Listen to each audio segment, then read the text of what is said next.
Hello everyone, আজ হচ্ছে রবিবার, তাই বরমশাই বললো আমি আজকে মাংসের তরকারিটা করব। তাই দেখো নিজেই তোড়জোড় করে মাংসের তরকারি করতে লেগে গেছে। আর রবিবার মানে বরকে নিয়ে খাটিয়েও নিয়ে যায়, তাই না? দেখো বলতে বলতে আমার বরের আলু ভাজাটাও হয়ে যাবে।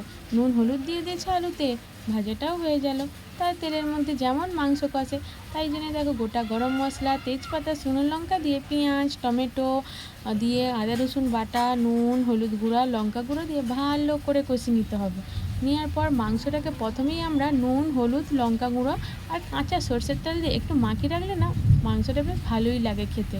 দেখো বলতে বলতে আমাদের মাংস কষাটাও হয়ে গেল।